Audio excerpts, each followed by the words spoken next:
पूछा है कि मैंने नामदान लिया हुआ है किसी विशेष गुरु से, और आप जप का निषेध करते हैं, फिर ये दो विरोधी बातें चलेंगी कैसे? बिल्कुल चलेंगी, बड़े मजे से चलेंगे।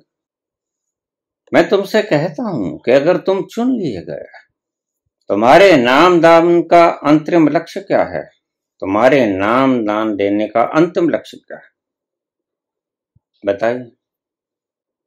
बिछुरत आन मिलायो, यह शब्द और श्रुति का जो बिछोड़ा हो गया था, यह मिल जाता है और सब बंधन कट जाते हैं। तुम बंधे हुए हो, तुम बंधन में हो, तुम मुक्त नहीं। इसलिए मैं तुम्हें तसल्ली देता हूं, इसे तुम एक स्टैंप समझ लो, मोहर समझ लो कि you will be liberated.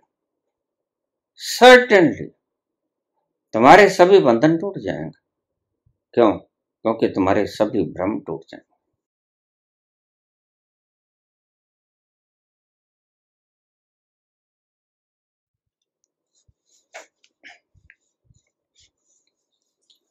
Amarinder Singh, Norway. बाबा, तीसरे नेत्र पर दीक्षा के लिए कौन व्यक्ति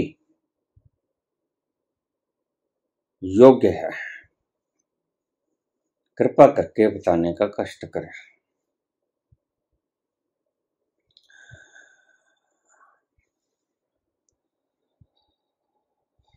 प्रत्येक मानव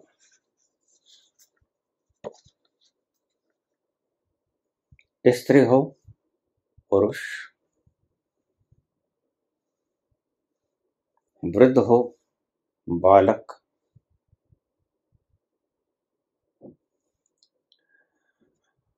इस देश का हो, परदेश का हो,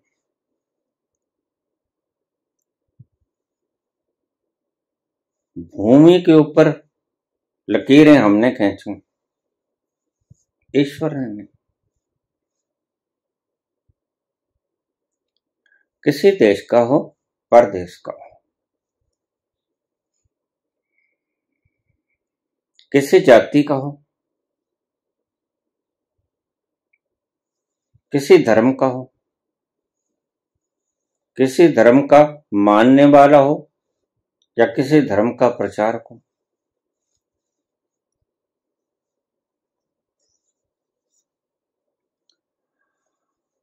प्रत्येक मानव जाति का सदस्य दीक्षा ले सकता है। कारोबार करता हो, नौकरी करता हो, सरकारी, प्राइवेट, बेरोजगार हो, कोई भी व्यक्ति दीक्षा लेने का अधिकारी है। आपने अप्रत्यक्ष तौर से यह पूछा है कि मुक्त होने का अधिकारी कौन? आपने प्रश्न यह पूछा है, तो मुक्त होने का अधिकारी वही व्यक्ति है जिसको परमात्मा ने मानस का जामा दे दिया। कर्मी आवे कपड़ा, बस वो कृपा करता है और मानव का शरीर तुम्हें दे देता है। नदरी मोख द्वार, ये उसकी नदर है कि वो तुम्हें मुक्त कर देगा। मुक्ति की स्टैंप जैसे ही तुम्हारे तीसरे नेत्र को छू लिया गया, तुम निश्चिंत हुए। हर जिम्मेवारी उसकी विराट सृष्टि में कोई भी व्यक्ति, मानव वेशधारी, कोई भी देवता जो अभी मुक्त नहीं हुआ है, वह दीक्षा ग्रहण कर सकता है।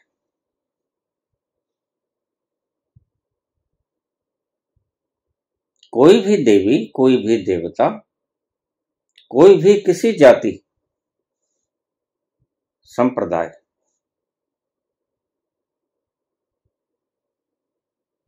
धनुज, मुनि, गंधर्व, राक्षस,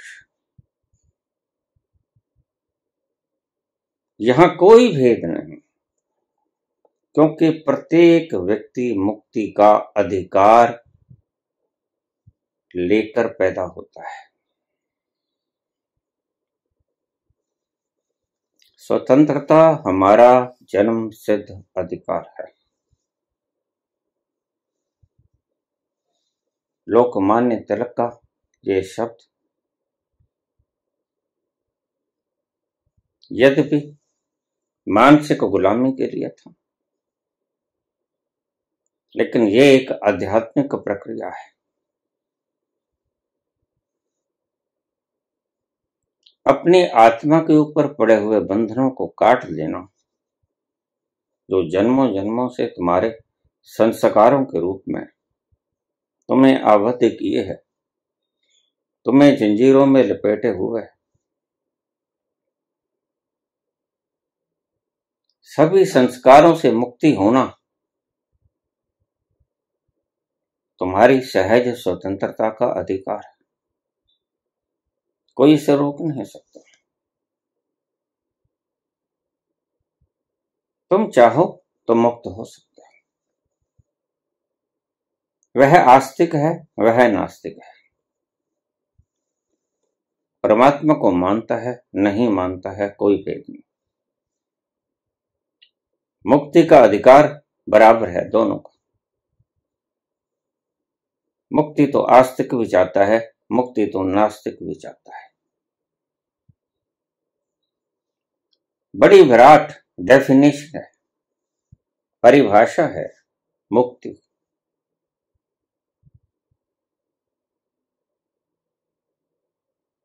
बस तुम्हारे बंधन टूट जाएंगे, मुक्ति का ये अर्थ है।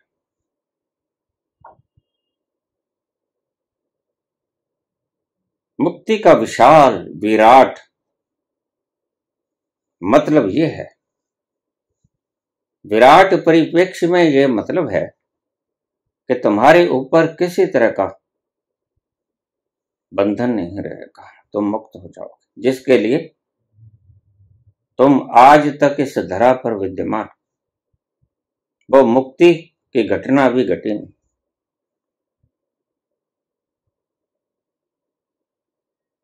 और यह दीक्षा की परंपरा,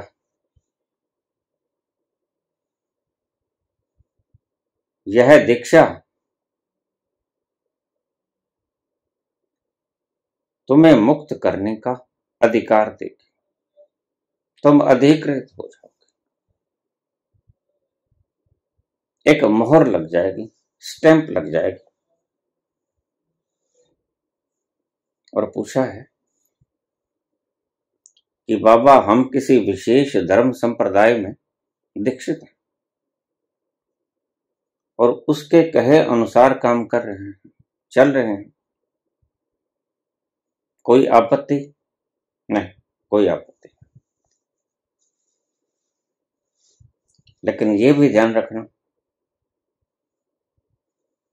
दीक्षा के फौरन पश्चात जो स्वाभाविक ऑटोमेटिक प्रोसेस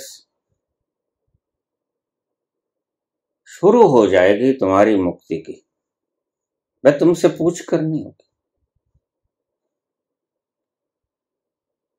उस पल से शुरू हो जाएगी वो प्रोसेसिंग। धीरे धीरे धीरे धीरे वह तुम्हें मुक्त कर देगी। लेकिन तुम अगर किसी धर्म विशेष को मानते हो, तुम अगर किसी धर्म विशेष की साधना करते हो, कर सकते हो, यद्यपि उसकी जरूरत नहीं। ये तो तुमने ऐसा प्रश्न पूछ लिया कि बाबा अगर मैंने भर पेट भोजन खा लिया है और भोजन इतना खा लिया है, स्वादिष्ट भोजन खा लिया है कि मैं तृप्त भी हो गया हूं और इतना तृप्त हो गया हूं कि भोजन गले तक आ गया है, तो क्या मैं फिर भी भोजन खा सकता हूं? बस ये ऐसा ही प्रश्न है। जब तुम्हारी भूख मिट गई, जब तुमने भोजन खाना शुरू किया था, तब पक्का था कि भोजन इतना है कि यह तुम्हें तृप्त कर देगा, तुम्हारी भूख मिटा देगा, यह पानी तुम्हारी प्यास मिटा देगा। यह प्रश्न सही प्रश्न नहीं है। यह प्रश्न सिर्फ बुद्धि की उपज है। दीक्षा लेने के बाद तुम्हें किसी साधना की आवश्यकता तो नहीं रहेगी, फिर भी तुम दैनिक काम काज की तरह जैसे व्यापार करते हो, व्यापार थोड़ी छोड़ दोगे। कोई ग्रोसरी का काम करता है, कोई क्लॉथ मर्चेंट है, कोई सब्जी बेचता है, कोई रेहड़ी लगाता है, कोई फैक्ट्री चलाता है, कोई राजनीतिज्ञ है। अपना अपना कारोबार, अपने अपने धन उपार्जन के, अपने परिवार के पोषण करने के अपने अपने तरीके हैं, ढंग।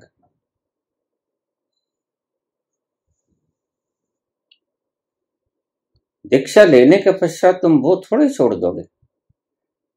तुम अपने कर्तव्य कर्म करते रहोगे, वो जरा भी बाधा नहीं बनेगा।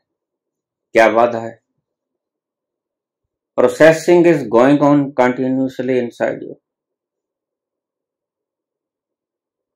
वह प्रोसेसिंग लगातार तुम्हारे भीतर घटना शुरू हो जाएगी, तभी से, उसी काल से, उसी वक्त से। फिर तुम्हें और कुछ करने की आवश्यकता तो नहीं होगी। बस उदर पूर्ति के लिए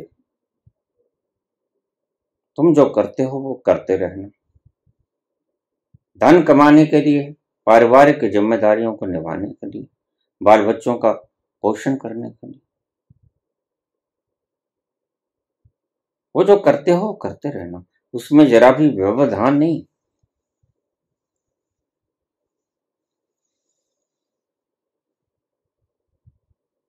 कोई काम करते हो, कोई दफ्तर की नौकरी करते हो, कर सकते हो, बिल्कुल।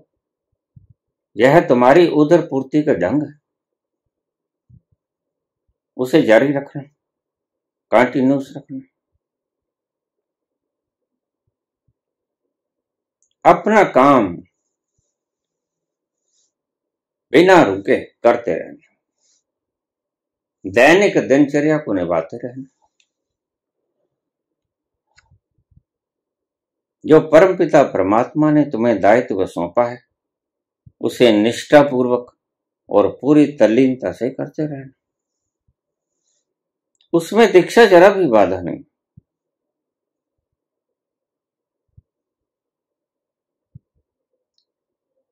दीक्षा का आयाम कुछ और है, तुम्हारे व्यापार करने का आयाम कुछ और है, तुम्हारे उदर पूर्ति के लिए श्रम करने का आयाम कोई और है, और दीक्षा का काम करने का आयाम कुछ और है। ये दोनों आयाम अलग अलग हैं और ये कहीं भी बढ़ते नहीं, इनके मुलाकात कहीं नहीं होती।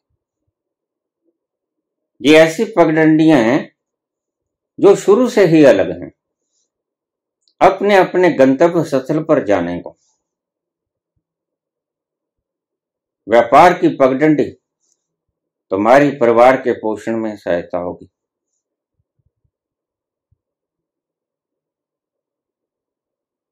और दीक्षा की पगडंडी तुम्हें उस स्थल तक ले जाएगी जिस स्थल तक तुमने जाना है।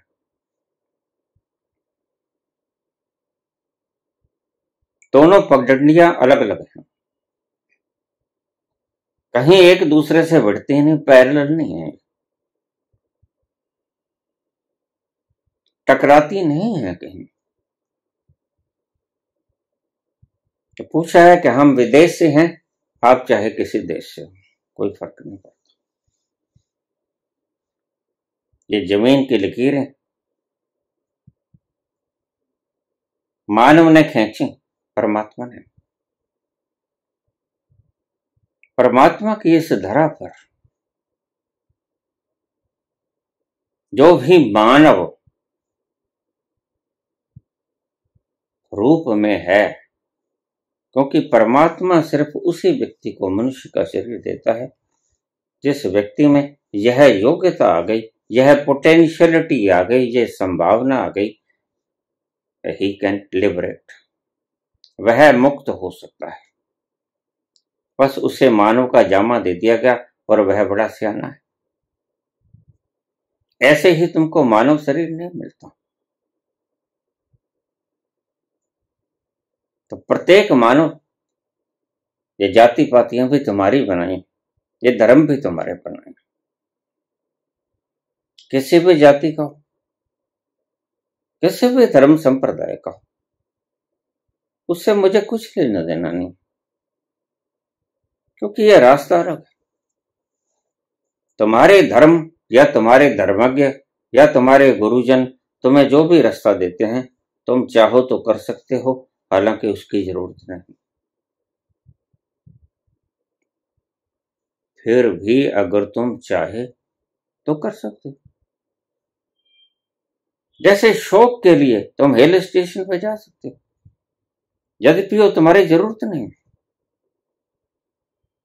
लेकिन शौक फरमाने के लिए तुम विदेश भ्रमण कर सकते हो, स्विट्जरलैंड जा सकते हो, तुम नॉर्वे में भी जा सकते हो, तुम सुंदर तीर्थ स्थलों पर भी जा सकते हो, लेकिन ये मन बहलाने की बात है। इनका परमात्मा से, आत्मा से कोई संबंध नहीं।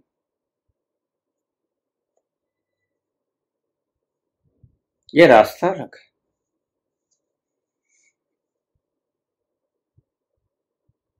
पूछा है कि कौन योग्य है? प्रत्येक योग्य है।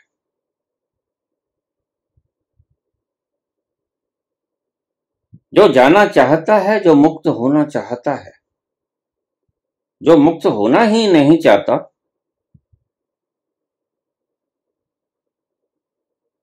फिर उसकी तो इच्छा ही नहीं है। दूसरे विश्व युद्ध में ऐसा हुआ।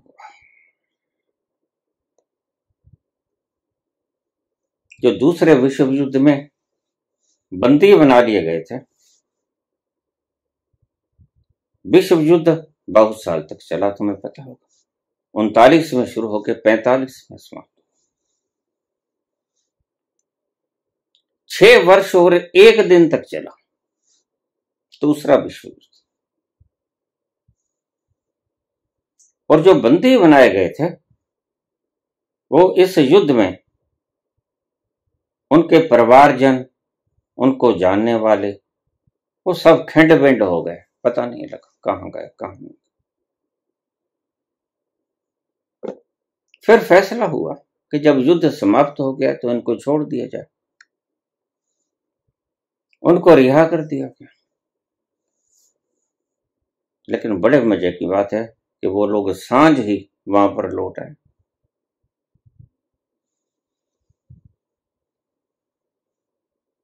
जैसे कृष्ण भगवान ने नरकासुर की कैद से 16,100 राजपुत्रियों को छुड़ा लिया, भौमासुर का वध करके, और उन्हें सबको मुक्त कर दिया गया, लेकिन वो सारे दिन घूम फिर के फिर वापस आ गए।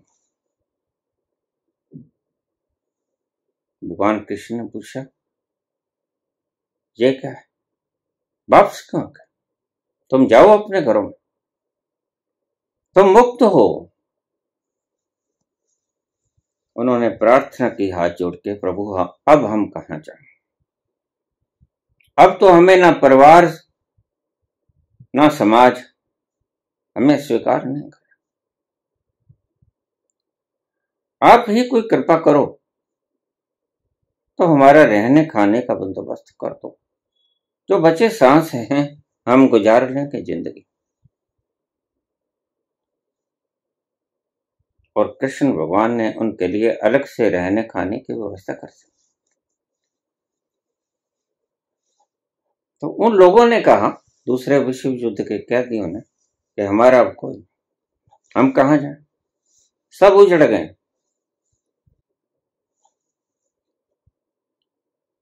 वो शरीर की बातें थी, लेकिन लिबरेशन शरीर की बात नहीं है।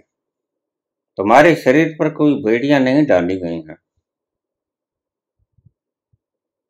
ये बेड़ियां तो तुम्हारी अज्ञात हैं, अदृश्य हैं, तुम्हें पता नहीं।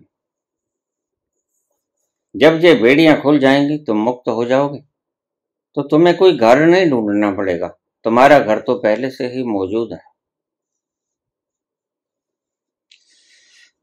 बस उस घर में विद्यमान हो जाओगे, विराजमान हो जाओगे, जो कृष्ण कहते हैं कि सत्य प्रज्ञ हो जा अर्जुन। उस अपने ही स्थिति में, अपनी ही प्रज्ञा में ठहर जाओगे तुम। इसे ही मुक्ति कहते हैं। लेकिन यह भी ध्यान रखना कि दीक्षा की प्रक्रिया के बाद यह लगातार होती रहेगी।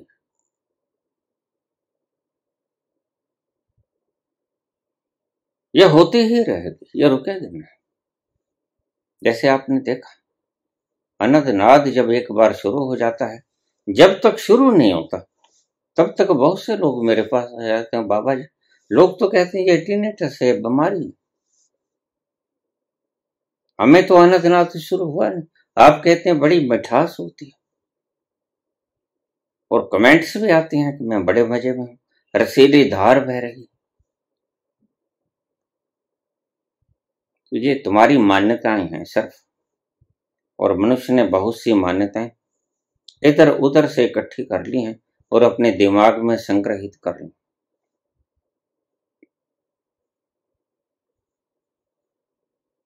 मुक्त होना है सभी बंधनों से। कौन नहीं चाहता मुक्त होना? यह तुम्हारी जरूरत है। तुम्हारे ऊपर कोई बोझ नहीं है मुक्त होने का, कोई दबाव नहीं है। यह तुम्हारी जरूरत है। जैसे भोजन खाने का दबाव थोड़ी होता है, बताइए। पानी पीने का दबाव थोड़ी होता है,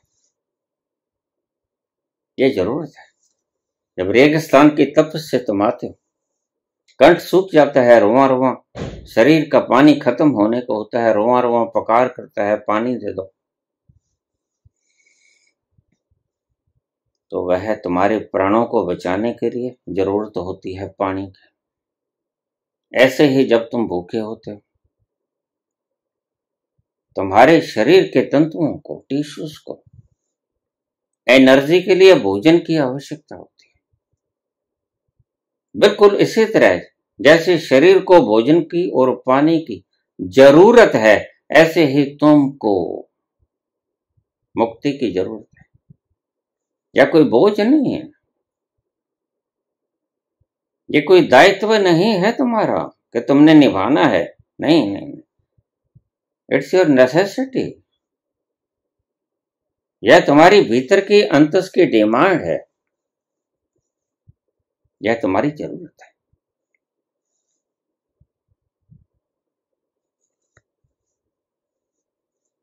इसका पता तुम्हें तब चलेगा जब तुम्हें ये उपलब्ध हो जाएगा। तब इसका स्वाद निराला तुम चखोगे, तो फिर तुम मस्त हो जाओगे, फिर तुम नाचोगे मीरा की तरह, फिर तुम गीत गुनगुनाओगे नानक की तरह, कबीर की तरह। फिर तुम शांत मुद्रा में बैठ जाओगे, जो सारे दिन बंदरों की तरह उछल कूद करते थे। फिर तुम बुद्ध की भांति शिलावत बैठ जाओगे। ये ऊहा पोह खत्म हो गई, जो तुम्हारा मन बिखेर रहा था। चंचल है मन, मन सारे दिन उपद्रव करता रहता है और तुम उसके पीछे लग जाते हो और तुम भी उपद्रवी हो जाते हो।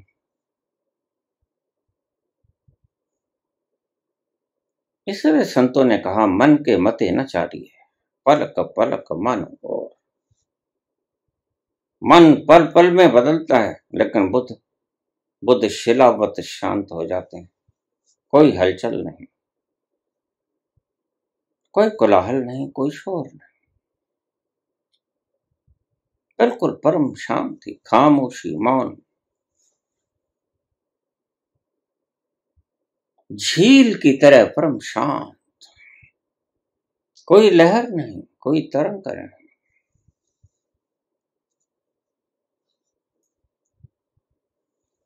पूछा है, कौन योग्य है इस दीक्षा के? सभी योग्य हैं।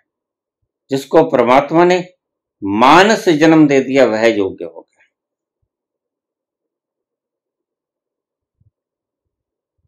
एक क्षण के बच्चे से लेकर मरणासन्न वृद्ध व्यक्ति तक मुक्ति के योग्य है। यह उसका अधिकार है, यह उसकी जरूरत है, जन्मजात जरूरत है। और ध्यान रखना, यह जरूरत है। और जब यह जरूरत पूरी हो जाती है तो फिर आदमी जैसे बूंद समुद्र में समा जाती है, फिर उसको फिर से आना नहीं पड़ता, फिर से वह आता नहीं। क्योंकि जो सुख तुमने देखा संसार में, वह सुख तुम्हें फीका लगता है। उस आनंद के समक्ष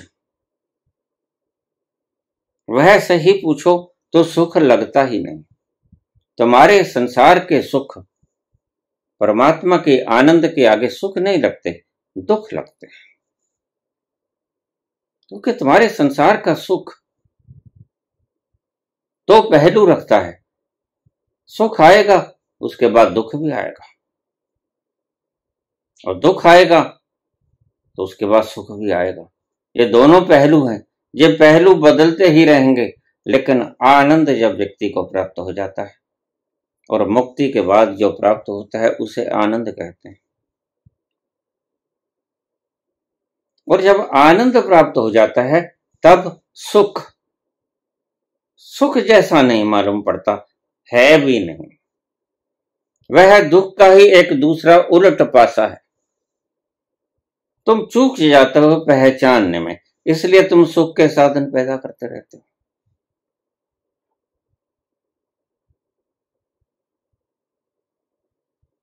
यही कारण है कि सारी उम्र, सारी जिंदगानियां तुमने सुख के साधन पैदा करने में व्यतीत कर दी। सुख मिला भी, लेकिन सुख का एक बड़ा विरोध है। अगर सुख को भोग लोगे तो मिलेगा कुछ भी नहीं, हाथ खाली के खाली, नीरस रह जाओगे, फोके रह जाओगे। और अगर सुख को नहीं भोगा तो तुम ललचाई आंखों से सुख भोगने के अभिलाषी, अंकाक्षी बने रहो। दोनों स्थितियों में तुम्हें मिलेगा कुछ नहीं। नहीं भोगा तो ललचाते रहोगे, भोग लिया तो फोके रह जाओगे, मिलता कुछ नहीं। सुख से कभी कोई पा सका है? अगर सुख से पा सकता तो जनक पा लेते, कोई भी राजा पा लेता। सुख से वो मिलता नहीं, वह तो आनंद स्वरूप है। इसलिए हमने परमात्मा का जो शब्द दिया, वो दिया सत्य है। वो सत्य है, वो कल्पना नहीं, वो इमेजिनेशन नहीं है, वह सत्य है। वह हेलुसिनेशन नहीं, सत्य है, चित्त है, वो चेतन है, वो जड़ नहीं। और आनंद है, वो ऐसी मस्ती है जो तुम्हें खुमार चढ़ा देती है। 2400 घंटे तुम आनंद में मगन रहते हो। भीनी भीनी रसदार अमृत की तुम्हारे गगनमंडल से बहती रहती। पूछा है कि मैंने नामदान लिया हुआ है किसी विशेष गुरु से,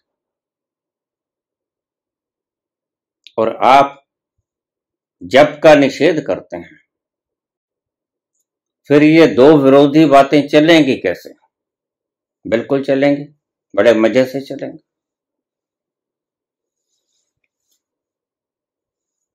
मैं तुमसे कहता हूं कि अगर तुम चुन लिए गए,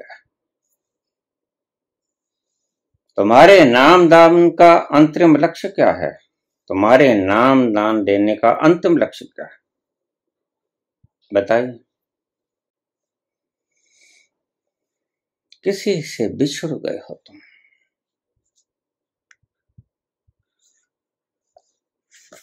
वह शब्द सुरती का मिलान। नाम दान का यही मतलब है,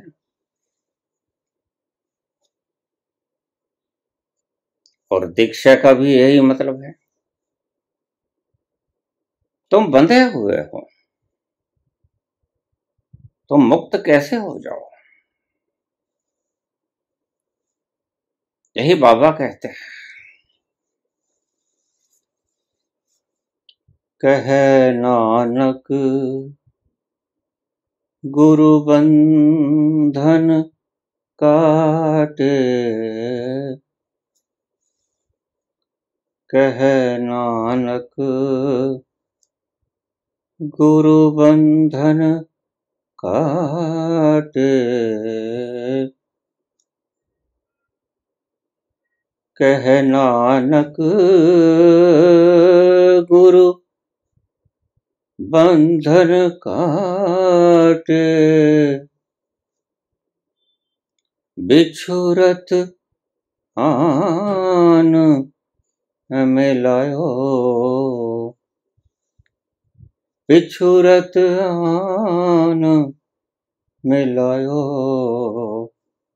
ठाकुर तुम सरनाई आयो, ठाकुर तुम सरनाई आयो।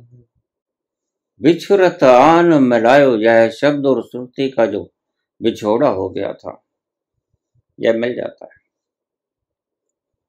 और सब बंधन कट जाते हैं। तुम बंधे हुए हो, तुम बंधन में हो, तुम मुक्त नहीं। और गुरु तुम्हारे बंधनों को काट देता है, और जिससे तुम बिछुड़ के आए थे उससे मिल जाते। शब्द और श्रुति का मिलान हुआ, बूंद समुद्र में समा गई। वह जो बिछड़ गई थी बूंद समुद्र से, समुद्र में एकाकार हो गई। नामदान का क्या मतलब है? शब्द श्रुति का मिलान। और दीक्षा की यह प्रोसेसिंग से ऑटोमेटिकली शब्द और श्रुति का मिलान कर देगी। बड़ा आनंद नाद पैदा करने के लिए तुम कोई प्रयास करते हो, सहज से प्रकट हो जाते हैं, तुम्हारे प्रयासों से प्रकट नहीं होता। ऐसे ही शब्द और श्रुति का मिलान, यह है वो जो प्रोसेसिंग दीक्षा की है। वह दीक्षा के फौरन पश्चात लगातार शुरू रहे,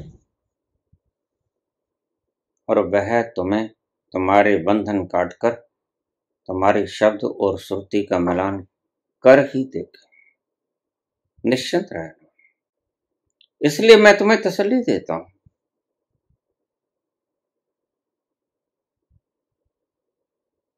तसल्ली देता हूं, इसे तुम एक स्टैंप समझ लो, मोहर समझ लो कि you will be liberated. Certainly तुम्हारे सभी बंधन टूट जाएंगे। क्यों? क्योंकि तुम्हारे सभी भ्रम टूट जाएंगे।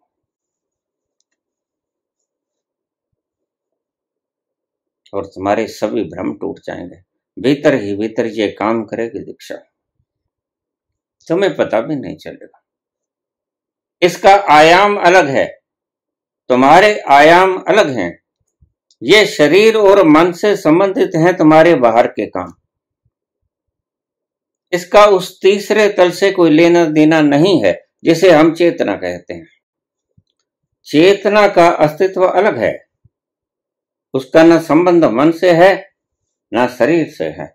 यह बात ठीक है कि शरीर और मन चेतना की उपस्थिति में काम करते हैं, सक्रिय होते हैं। चेतना की उपस्थिति में शरीर और मन सक्रिय होते हैं, लेकिन चेतना का शरीर और मन के साथ संबंध कोई नहीं। जैसे इसको ऐसा समझें, जैसे पंखा है, बल्ब है, एयर कंडीशनड है, हीटर है, इसका कोई संबंध बिजली से है? सीधा सीधा नहीं। इसको अगर तोड़ दोगे तो बिजली घर खत्म नहीं हो जाएगा।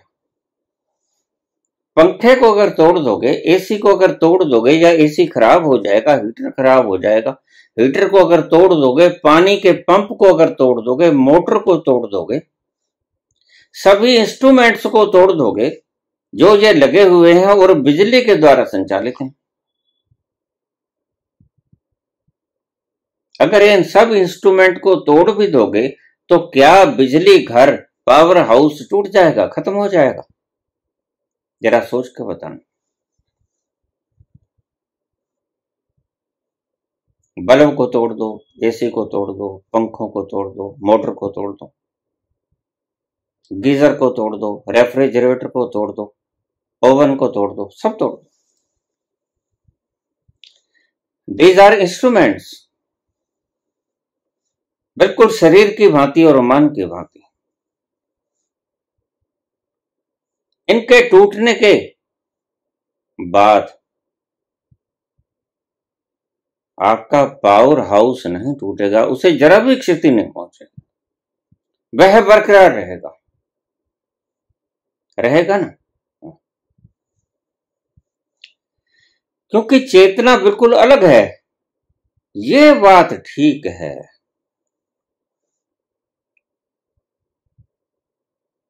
कि चेतना की उपस्थिति में, बिजली की उपस्थिति में, विद्युत की उपस्थिति में, पावर की उपस्थिति में ये सारे औजार काम करते हैं।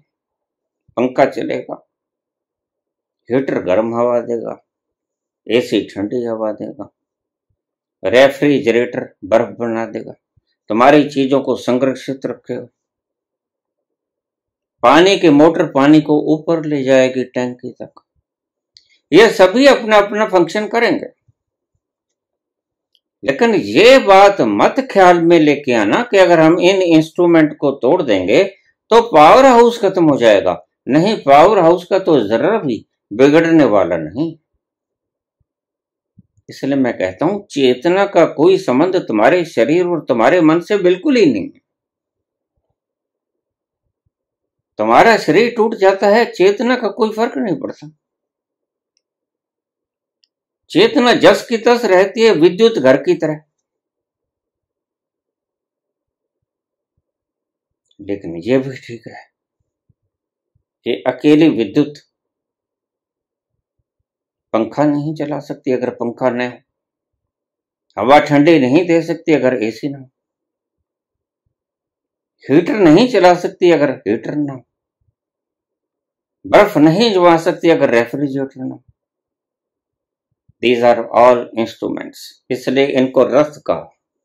हमारे मनीषियों ने इन इंस्ट्रूमेंट्स को रथ कहा। ये पंखा, ये हीटर, ये गीजर, ये एसी, ये refrigerator, these all are instruments and they are conducted by electricity. यह चालू होते हैं या काम करते हैं विद्युत के द्वारा। विद्युत नहीं है तो ये चलेंगे नहीं, और ये नहीं है तो विद्युत बेकार। कुछ न कुछ तो बनाना ही पड़ेगा ना हमें हवा के लिए। तो दोनों एक दूसरे से संबंधित ऐसे हैं लेकिन अगर इंस्ट्रूमेंट टूट गया तो बिजली घर का कुछ नहीं बिगड़ेगा। हाँ, अगर बिजली घर टूट गया तो फिर ये पंखा भी नहीं काम करेगा, कोई भी आपका इंस्ट्रूमेंट काम नहीं करेगा, ना एसी, ना फ्रिज, ना मोटर पानी को ऊपर चढ़ाएगी, सभी फेल हैं। दूसरों के, एक दूसरे के सहयोग से ये काम करते हैं, लेकिन ये दोनों में भिन्नता है। सहयोग है ये माना। अगर आप राम राम भी करते रहोगे, करते रहो, क्या फर्क पड़ता है। अगर आप नाम भी जप रहे हो, कोई आपने गुरु से कोई भी नाम ले लिया, करते रहो। Processing is going on continuously. वह प्रक्रिया तो लगातार आपके भीतर चालू हो गई और आप लिबरेट हो जाओगे एक दिन। मैं इसकी बात करता हूं आपसे। इसको आप एक और उदाहरण से भी समझिएगा।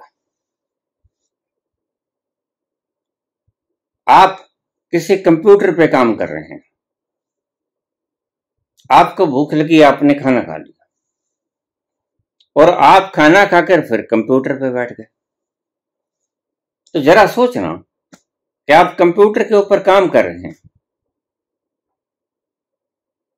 लेकिन क्या कंप्यूटर के ऊपर काम करने से खाना पचने में कोई मुश्किलात तो होगी? सोच के जवाब दो।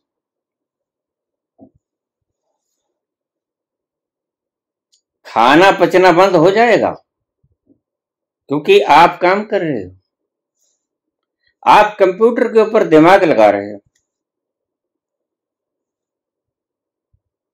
तो क्या आपके भीतर का संयंत्र, जो कि पाचन यंत्र हैं आपके, ओसोफेगस से लेकर स्टमक है, लीवर है, बाइल है, किडनीज हैं, ये सारे जूस, हेप्टिक जूस वगैरह पैदा होते हैं, क्या ये पैदा होने बंद हो जाएंगे? नहीं होंगे ना, ये होते रहेंगे। बस ऐसे ही है, वो दीक्षा अपना काम करेगी। तुम चाहो कंप्यूटर चला सकते हो, कौन रोकता है? तुम राम राम करते रहो, तुम राधे राधे करते रहो, कोई इसमें दिक्कत नहीं। लेकिन मैं तुमसे कहता हूं उसकी आवश्यकता नहीं है। और अगर तुम एडिक्टेड हो गए हो, अगर तुम अभ्यस्त हो गए हो, तुम संस्कारित तो हो गए हो, तुम्हें लत पड़ गई है, तो तुम कर सकते हो, उसमें जरा भी व्यवधान नहीं पड़ेगा। क्या व्यवधान पड़ेगा बताओ? राम राम करने से भोजन रुक जाएगा पचने से, जिगर हेप्टिक जूस पैदा करना बंद कर देगा, स्टमक के भीतर खाना पचना बंद हो जाएगा, लार्ज इंटेस्टाइन, स्मॉल इंटेस्टाइन अपना काम करना बंद कर देंगे, का हार्ट अपनी पंपिंग बंद कर देगा, का लंग्स अपने खून को साफ करना बंद कर देगा, क्या वेन्स गंदे खून को खींचना बंद कर देंगी, क्या आर्टरीज अच्छे खून को फैलाना बंद कर देंगे, क्या भीतर से पैदा हुए सारे हार्मोन्स पैदा होना बंद हो जाएंगे? नहीं नहीं, कुछ नहीं रुकेगा।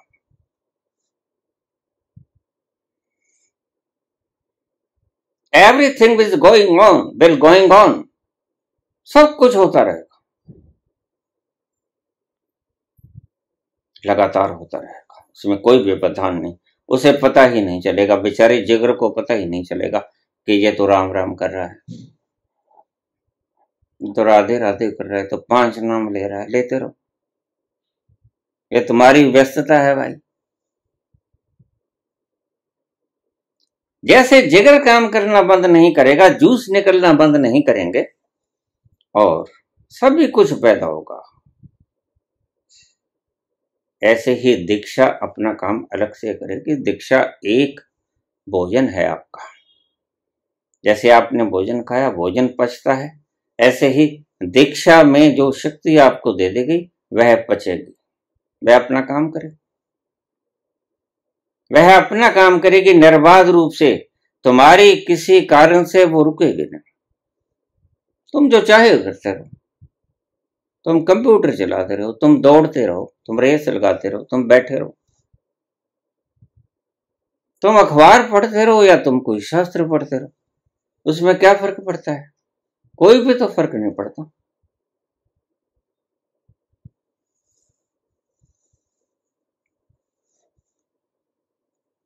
दीक्षा में जो शक्ति तुम्हें प्रवाहित कर दी गई, बस वो अपना काम करेगी तुम्हें बिना बताए। तुम्हारे रोकने से रुकेगी नहीं, हाँ तुम्हारे बढ़ाने से बढ़ सकती है। जैसे तुम अच्छे स्वाद के लिए भी खा सकते हो, ध्यान रखना मेरी बात को, तुम अच्छे स्वाद के लिए भी खा सकते हो और तुम अच्छे स्वास्थ्य के लिए भी खा सकते हो। स्वाद के लिए खाओगे, ज्यादा मिर्च मसाले खाओगे, वो आपको इतने ज्यादा पौष्टिकता नहीं देंगे। स्वस्थता के लिए खाओगे, वह स्वाद तो चाहे कम होगा थोड़ा, लेकिन पौष्टिक बहुत होगा, उससे शक्ति बहुत मिलेगी, तुम्हें एनर्जी बहुत मिलेगी उससे। तो तुम घटा तो सकते नहीं उस प्रक्रिया को, वह प्रक्रिया जैसे चलेगी वैसे चलेगी ही चलेगी, तुम रोक नहीं सकते उसे, लेकिन तुम बढ़ा सकते हो। बढ़ा कैसे सकते हो? बढ़ा सकते हो, इसके दो ढंग मैंने आपको पहले बताए। क्रिया योग करो। क्रिया योग नहीं अच्छा लगता तो कोई भी प्राणायाम करो, ऋषियों की खोज है, कोई भी कर लो, अनुलोम विलोम कर लो, भस्त्रिका कर लो, जो अच्छा लगता है वो कर लो। मतलब कहने का तुम ऑक्सीजनेटेड हो जाओ ज्यादा से ज्यादा, यह सहायता करेगा। शुद्ध भोजन लो, सात्विक भोजन लो, पौष्टिक भोजन लो, यह भी सहायता करेगा। और तीसरा, ध्यान में बैठो, कुछ ना करो, कुछ ना करो। जो आपका काम इस पूरे जीवन में होना है या 2 जन्मों में होना है, सहज स्वाभाविक रूप से, वह आपका काम मात्र कुछ सालों में हो जाएगा। अब देखिए, बुद्ध का काम 6 साल में हो गया, महावीर का काम 12 साल में।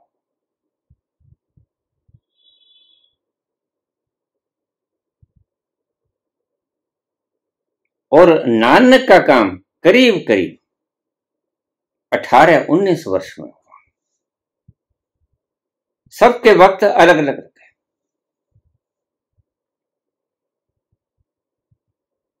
तुम घटा भी सकते हो उस प्रोसेस को। कैसे घटा? ऐसे सकते हो कि पाप करना शुरू कर दो, लोगों के मन दुखाने शुरू कर दो, लोगों पर अत्याचार करना शुरू कर दो, लोगों के हक हलाल छीनने शुरू कर दो, लोगों को दबाना शुरू कर दो, अपनी दादागिरी दिखाना शुरू कर दो, तो उसका प्रभाव थोड़ा घट जाएगा, घटेगा थोड़ा, पूर्ण रूप से तुम नहीं घटा सकते। जो दीक्षा आपके भीतर काम कर रही है वो कर रही है,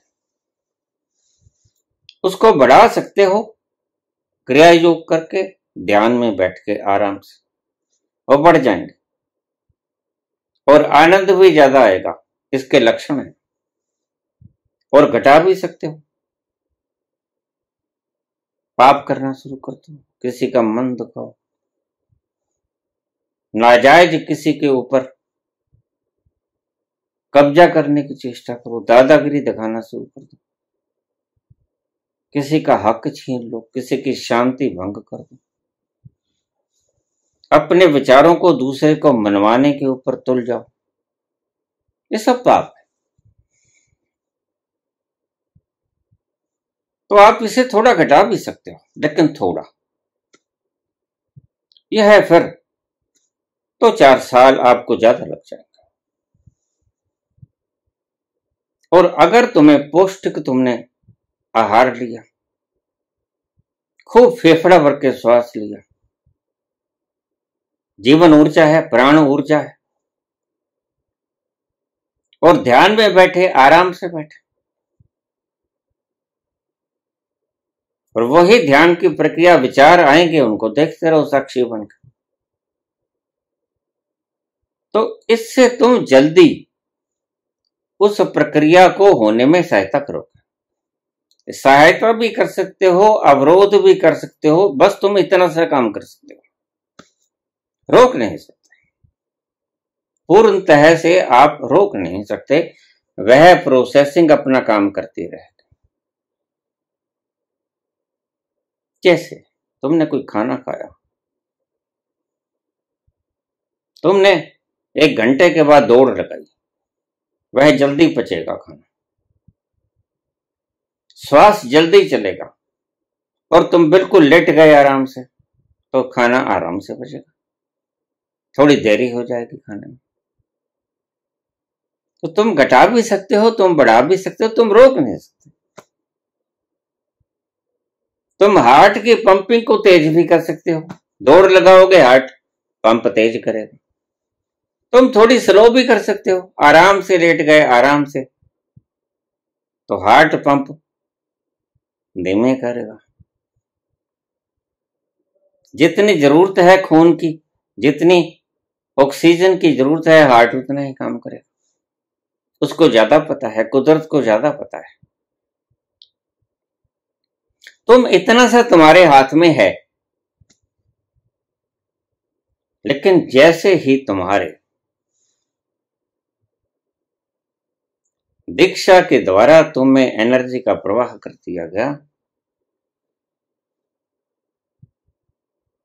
वह तुम्हें निश्चित रूप से बदल देगी, वह तुम्हें निश्चित रूप से बंधन मुक्त कर देगी। इसके ऊपर मैं मोहर लगाता हूं, मैं स्टैंप लगाता हूं। बस एक बार तुम चुन लिए जाओ, एक बार तुम दीक्षित हो जाओ। और भी बहुत से लाभ हैं दीक्षा के, मैं इसकी ज्यादा व्याख्या नहीं कर सकता, क्योंकि जैसे स्वस्थ शरीर का बहुत से लाभ होते हैं, वैसे ही निर्बंध व्यक्ति के, निर्बंध आत्मा के बहुत से लाभ होते हैं। तुम पाप नहीं कर सकोगे, तुम पुण्य करोगे, तुम दूसरों की सहायता करोगे, दूसरों के दुख में तुम दुखी हो जाओगे, दूसरों के सुख में तुम सुखी हो जाओगे। ये अलग से शाखाएं हैं, लेकिन मुख्य जो चीज मैंने आपको बताई वो यही है।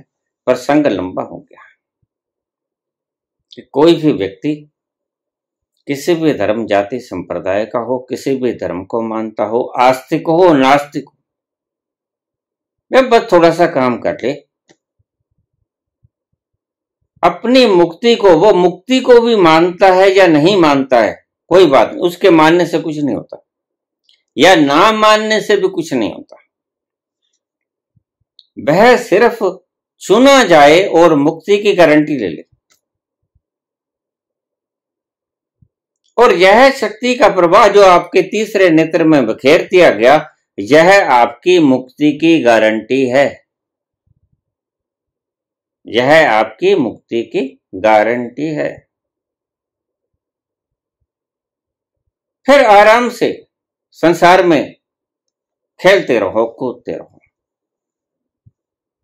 बस यही बात कही थी, समझने वाले चूक गए। गोरखनाथ।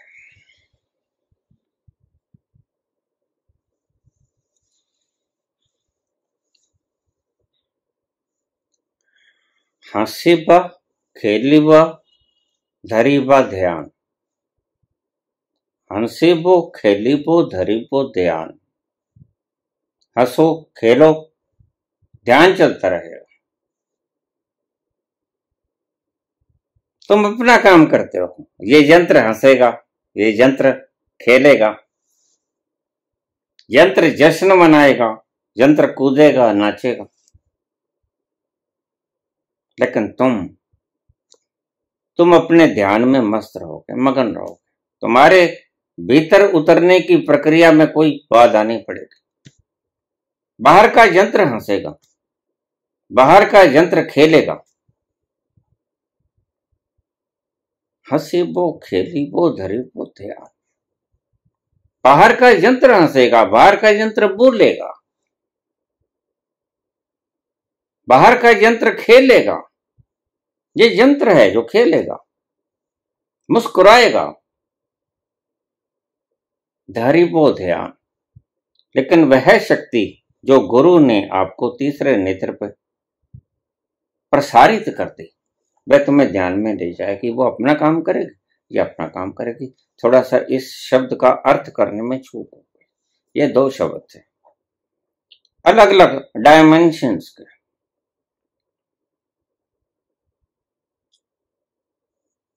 यांत्रिक चीजों पर तुम हंसोगे, खेलोगे, और आत्मिक तल पर तुम ध्यान में मगन रहोगे। तुम्हारे भीतर ध्यान की प्रक्रिया लगातार शुरू रहेगी। आफ्टर दीक्षा वो अपना काम करेगा। तुम हंसना, तुम खेलना, तुम मौज लेना, तुम खाना, तुम पीना, तुम उछलना, कूदना, नृत्य करना, लेकिन ध्यान की वो प्रक्रिया जो गुरु ने आपके भीतर तीसरे नेत्र पर शक्ति का प्रसार कर दिया, वह ध्यान की प्रक्रिया लगातार जारी रहेगी। वो तुम्हारे हंसने खेलने से उसका कोई मतलब नहीं। यह बिल्कुल विद्युत की तरह बेलाग है, कोई प्रभाव नहीं उसके ऊपर। मेरे ख्याल में आपकी मैंने सभी बातों का जवाब दे दिया।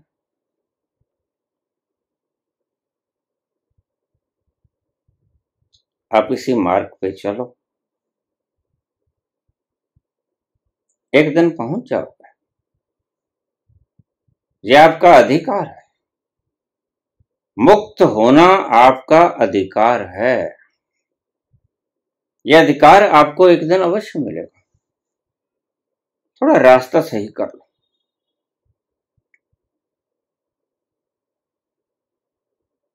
एक दिन आप पाओगे कि सब बदल गया, सब बदल गया, क्योंकि जहां जहां चिपकाहटें थीं, वहां वहां से सारी चिपकाहटें हट गई।